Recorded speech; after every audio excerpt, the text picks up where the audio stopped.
for the record. Kendall Danelski. Okay, then, Mr. Lizzie, the witness is yours.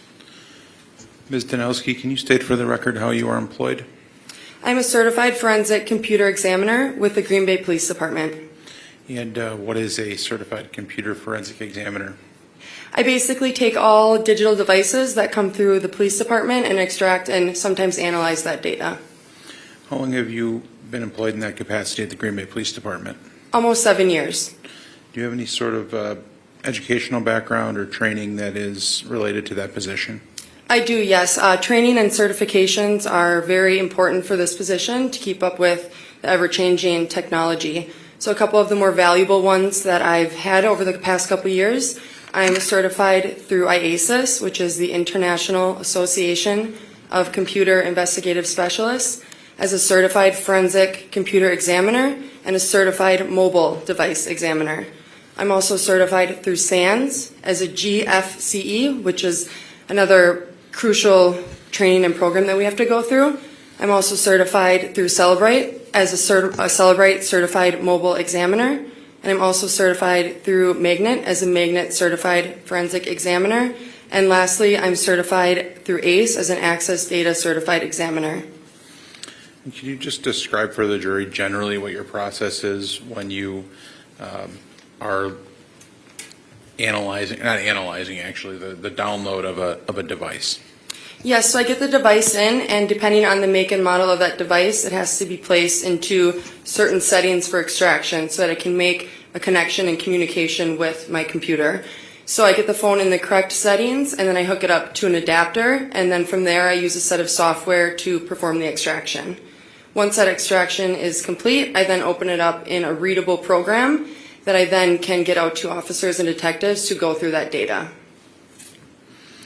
And is it typical that you yourself will review the data on the phone, or is your typical practice that you will conduct the forensic download of the device and then provide it to another party to review? It is typical. I perform the extraction, view some of the data to verify things parsed correctly, and then I usually pass that data on to officers or detectives.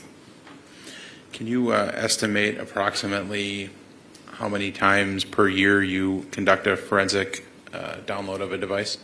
I perform. Relevancy, Your Honor? Because there's all different kinds of cases. I mean, this is a homicide case, but there's many cases out there. Overruled. You can answer the question. Thank you. I perform about 600 phone extractions a year. Have you performed roughly that many phone extractions over the course of your 7-year career at the Green Bay Police Department? It increases every year, but roughly yes. Were you asked to assist in the investigation of a homicide that occurred at 829 Stony Brook in around February 22nd and 23rd of 2022? I was, yes. And who asked you to assist with analyzing devices in that case? Multiple detectives. For this one, I believe Detective Graff and Detective Luberta. And do you recall specifically how many devices you analyzed or how many devices you downloaded on this case? I would say 10 or more. And was one of the devices that you were asked to download a device that was attributed as belonging to Taylor Shabusiness? Yes. When you conduct a forensic download of a phone, do you use any paperwork to outline the work that you did with respect to that particular device? I do, yes. What is that called? For every phone or computer that comes through my office, I create a cell phone or computer analysis worksheet.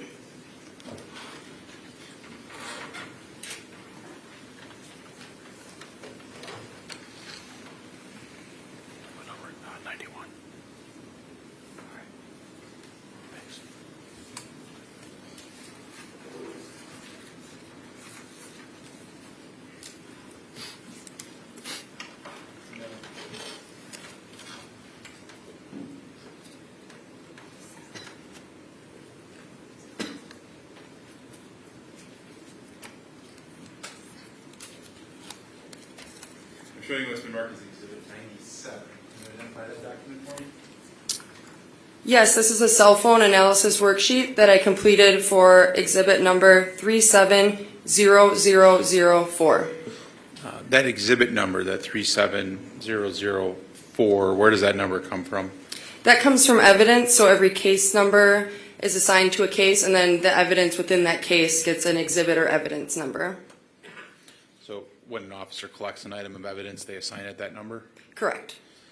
And then that is the piece of evidence that was assigned to you for download? It was, yes. Does the cell phone analysis worksheet for that particular piece of evidence, does it outline the process that you used to conduct the forensic download? It does, yes. And could you describe for the jury what process you used in this case? Yes, so for this particular phone, I put the phone in the correct settings for extraction where it could communicate with my computer. From there, I hooked it up to the Celebrate 4PC adapter, and then I used the Celebrate 4PC extraction software to perform that extraction. Once that extraction completes successfully, I bring that into Celebrate Physical Analyzer, which is that software program that parses the data for me. Are you able to determine when you do an extraction whether or not the extraction was successful? I am, yes. How do you do that? I can compare the data on the phone after the extraction completes successfully to verify that the data on the phone is matching the data in the extraction, and also the program will show that the extraction completed successfully, or it would indicate if it did fail. So for this particular device, in addition to doing the extraction and looking at the information on the extraction, are you able to manually manipulate the phone itself? Yes, So that's how you're able to confirm that the data is consistent on the device and on the extraction? correct. That is always done after an extraction to make sure not to manipulate any data before an extraction. In addition to conducting the extraction, did you do after the extraction was done, did you do additional manipulation of the device itself to obtain any evidence from the device? Yes, after that extraction completed successfully, I manually navigated the phone and took additional screen captures using that same set of software. And what is the purpose of doing those screen captures? With certain types of extractions, some applications or data might not always be extracted or parsed correctly. For example, Google Photos might not always be extracted or parsed with that type of extraction I was able to get from this phone. So then I go on after that extraction completed successfully and manually navigate the phone and then take screenshots of those certain applications that were not included in the original extraction. And for this particular device, did you then conduct a closer analysis of the content of the extraction, or was that tasked to another person? I went through and verified that the data was parsed correctly and that everything that officers and detectives might need were captured with the screen captures, but after that, that data was passed on to detectives. Do you know specifically which detective was tasked with viewing the report from the extraction of this device? Detective Luberta. And you mentioned that certain data may not be captured by the extraction. Can you explain why that might be the case? So certain types of extractions can extract different things. So there's different levels of extractions. For this one, I was able to get a full file system, which will capture a lot of application data, but it isn't a full physical extraction, which captures a bit-by-bit copy identical of the flash memory on that phone. So basically, everything that's on that phone would get captured. So for this instance, it did not parse the Google Photos, the Google Chrome history, or some recent Facebook Messenger chats. So I went through and captured screenshots of those. In addition to capturing screenshots, did you advise Detective Luberta in any way about some things that she could do to obtain additional data that's relevant to that device? I did, yes. So when manually going through a phone, the phone stays in airplane mode. So that means that I'm not connecting to the network and no incoming text messages are coming in, no incoming chats, things like that. I'm not connecting to the network or internet. So I can only sometimes see a limited amount of data when I'm manually navigating. So I can always tell them, like for instance, Google Photos, I could only get to a certain date without being connected to the network. So then I would say maybe it would be a good idea to get a Google search warrant for that additional data that I might not be able to see on the phone. What sorts of things might be captured on a Google search warrant that aren't necessarily readily available on the device? More additional photos, Google searches, location data. And do you know, does Google also store things in the cloud that might not be physically on the device? It does, yes.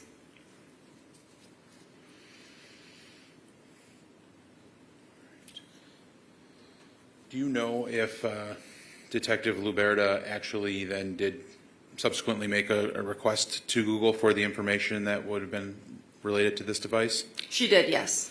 And did you have any further contact with Detective Liberta about that? I did, yes. She got that Google return in a zip file from her search warrant that she created for that, and then from there on, she wanted me to put it in a more readable format for her. So basically, I took that zip file that she got from Google and just ingested it back into Celebrate Physical Analyzer, where it puts it in a readable, easier format that they're more comfortable with going through. And the process that you utilized to take that zip file from Google and put it on the UFED reader, is that something that you're trained in and you do in the regular course of your duties? Yes, And were you comfortable that when you took the data from Google and put it into that format, that everything performed correctly in this instance? yes. And again, did you do the analysis then once it was placed into that more readable format, or is that something tasked to Detective Liberta as well? Passed on to Detective Liberta.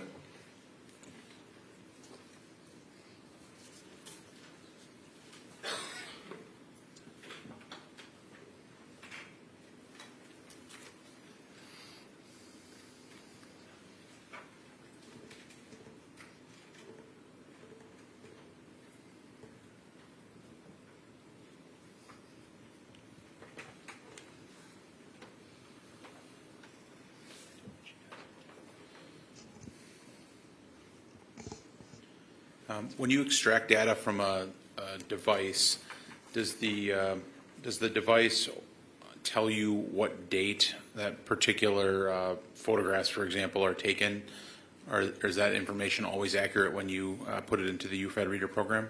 It would be accurate, yes. Are there instances in which you manipulating the device or taking it off on that date, the date that you manipulate the phone would also capture? It could update some dates and times, yes. No further questions at this time. Cross-examination, Mr. Fairley. Thank you. Ms. Danelski, good afternoon. Hello.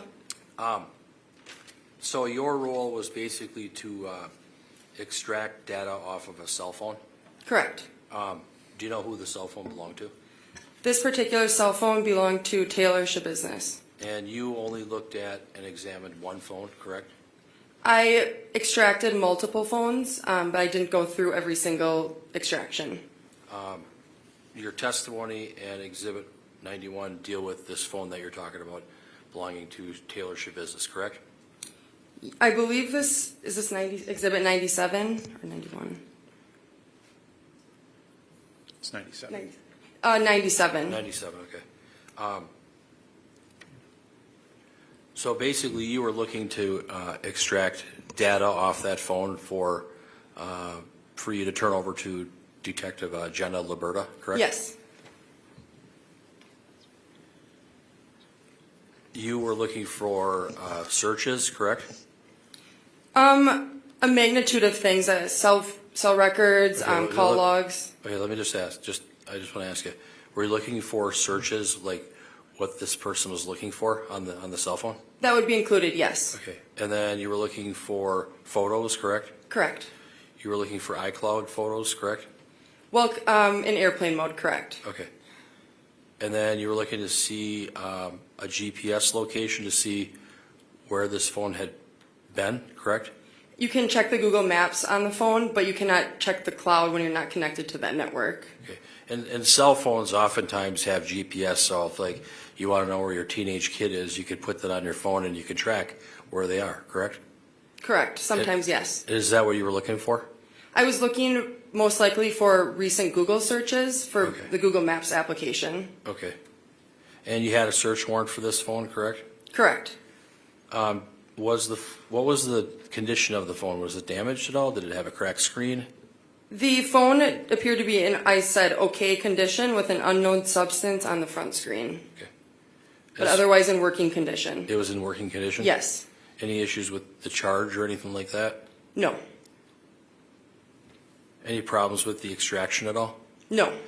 With regards to doing the extraction, is it such that sometimes the date might be off or the time might be off?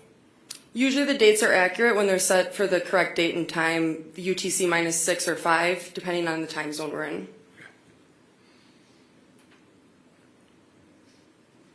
That's adjusted in the program. Okay. And the program that you use was Celebrate? Correct. After you, well, when you get the data, then do you put it on a separate zip drive or something, or what, how do you do that? It goes on a shared drive that all detectives can access. Okay. On the Fred computer? No, that is, these are not performed on the Fred computer. Okay.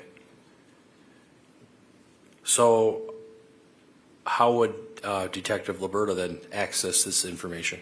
So the original extraction is saved on a Synology that only I have access to in my office, and then that's where the original dump goes in the extraction. And then that UFDR file that I create from that Celebrite Physical Analyzer software, then I can send that to a shared drive that all detectives have access to. So that would be where Detective Liberta accessed the UFDR file. Okay. And then this information, this data, is it stored at the police department? It is, yes. Where is it stored? Permanently stored on a Synology in my office. Okay. And then if someone wants to look at it, they have to go through you? Correct, unless they can access the UFDR file that was created and put on that shared drive. Is there any way that that information, that data that you extracted, could it be tampered with or lost or misplaced somehow? Not the original extraction that I save in my office, but the UFDR file could be deleted if a detective wanted to delete it for some reason or move it to another folder on that drive. But they can't actually manipulate any data in the program, like switch a text message, date or time, something like that. Did anything like that happen? Not that I'm aware of, no. Okay. And then you were talking about on these screen captures.